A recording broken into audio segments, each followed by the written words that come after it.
We live surrounded by cheap, disposable goods. Every minute, massive industrial looms like this one churn out thousands of items, moving so fast the individual threads blur together. Zoom out from the factory floor, and a basic question of management arises. Why does the business making these products exist in the first place? For decades, the dominant answer was shareholder capitalism. This theory argues that a firm's sole responsibility is to maximize profit for its investors, funneling all resources straight to the top. When profit maximization becomes the absolute only metric of success, the human beings actually making those goods are reduced to a variable on a spreadsheet, a cost to be minimized at all times. Choosing the cheapest product on the rack connects the consumer to a global web of cost-cutting measures that often remain hidden until the system reaches a breaking point. This is the environment where global brands source their products. It is a high-volume workspace designed to push output to its absolute physical limits. We saw the endpoint of that single-minded focus on April 24, 2013, in Dhaka, Bangladesh. An 8-story commercial building producing clothing for Western markets collapsed. The search for the dead ended weeks later, with a final toll of 1,134 lives lost. The Rana Plaza disaster was an entirely preventable structural failure. It resulted from severe negligence in managerial ethics and the active dismissal of safety warnings. Stripping away moral boundaries and safety regulations to chase better margins leads to a devastating and predictable loss of human life. To manage these sprawling operations, companies employ corporate social responsibility, or CSR, guidelines meant to address issues beyond narrow economic gains. But global supply chains offer a convenient loophole. Corporations can rapidly shift production to developing countries, hunting for the cheapest labor and the weakest legal protections available.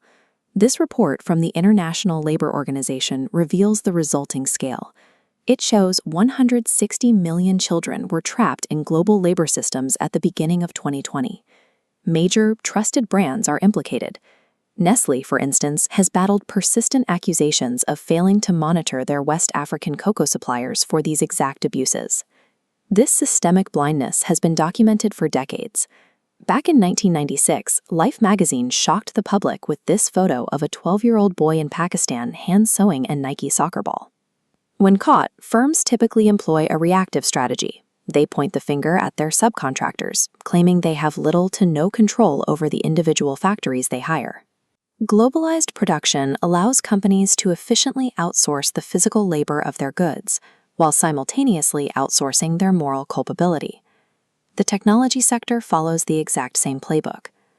Foxconn is the massive contract manufacturer behind ubiquitous devices like Apple iPhones, Amazon Kindles, and Dell laptops.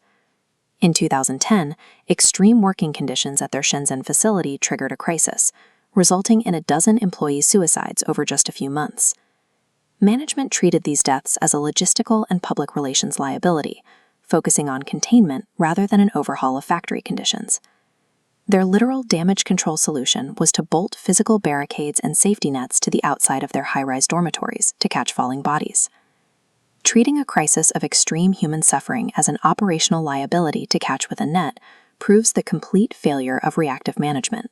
In an era of instant global communication and intense social pressure, the old model of plausible deniability is dead. Business management is being forced to evolve toward what is known as the stakeholder view. Here, the firm is at the center, surrounded by primary and secondary stakeholders, employees, suppliers, governments, and local communities. The firm relies on all these groups for survival. Every group has an equal right to bargain for a fair deal. A company's right to operate now requires balancing the needs of everyone it impacts, instead of exclusively catering to those who own its stock. Corporate executives often assume that taking on environmental and social responsibilities will inherently kill their profits. The data suggests otherwise. Take the electronics manufacturer Hitachi. Initially, they actively fought against new environmental taxes designed to penalize pollution and waste. Eventually, they pivoted. Rather than just paying the taxes, they redesigned their washing machines and vacuum cleaners using significantly fewer parts so they could be easily disassembled and recycled. This ethical, green design made the products cheaper and easier to manufacture in the first place, handing Hitachi a massive cost advantage over competitors. Managing ethics is now the core strategy required for a business to survive. moving beyond the traditional view of social responsibility as an optional burden.